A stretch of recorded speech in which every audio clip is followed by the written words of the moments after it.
Hello అండి, అందరికీ నమస్తే. ఈరోజు వీడియోలో నేను చిక్కటి బాదం పాలని చాలా సులభంగా ఇంట్లోనే తయారు చేస్తున్నాను.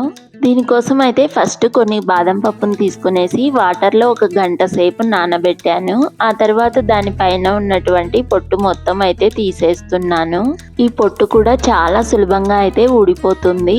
ఇలా పొట్టు తీసేసిన బాదం పప్పుని అయితే ఒక మిక్సీ జార్ తీసుకొని దానిలోకి అయితే వేసుకుంటున్నాను.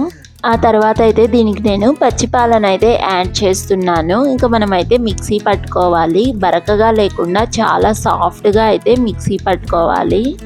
నెక్స్ట్ అయితే స్టవ్ వెలిగించుకునేసి ఒక గిన్నె పెట్టుకొని దానిలోకి అయితే నేను 1/2 లీటర్ పాలను అయితే యాడ్ చేస్తున్నాను. దీనికి మనము క్రీమ్ మిల్క్ని యూజ్ చేస్తే ఇంకా టేస్ట్ అయితే చాలా బాగుంటుంది. కానీ నాకైతే అవి దొరకలేదు. అందుకే మామూలు పాలని అయితే యాడ్ చేసుకొని పొంగు వచ్చేంత వరకు కాసుకొని దానిలోకి కొద్దిగా కుంకుమ పువ్వును అయితే యాడ్ చేశాను. ఇక దీన్ని అయితే బాగా మిక్స్ చేసుకోవాలి. ఈ కుంకుమ పువ్వు యాడ్ చేయడం వల్ల మనకు మంచి కలర్ అయితే వస్తుంది. ఆ తర్వాత ఒక 1/2 గ్లాస్ మైన చక్కెర కూడా అయితే యాడ్ చేసుకున్నాను. ఈ పాలు మొత్తము అయితే అడుగంటకుండా మనం అయితే బాగా మిక్స్ చేసుకోవాలి గరిట పెట్టి. ఇలా ఒక 5 మినిట్స్ అయితే పాలు బాగా కాగాక దీనిలోకి అయితే మనం మిక్సీ పట్టుకున్నటువంటి బాదం పాలుని యాడ్ చేస్తున్నాను.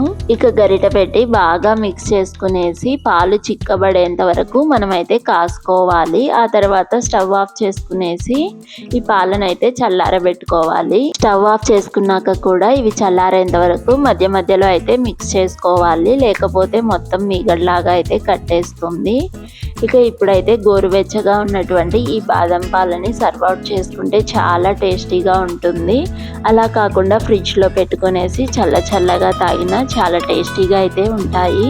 మరి మీకు ఎలా ఇష్టమో కామెంట్ అయితే చేయండి. ఇలా సర్వ్ అవుట్ చేసుకున్న పాలల్లోకి పైనుంచి కొద్దిగా డ్రై ఫ్రూట్స్ని అయితే యాడ్ చేశాను.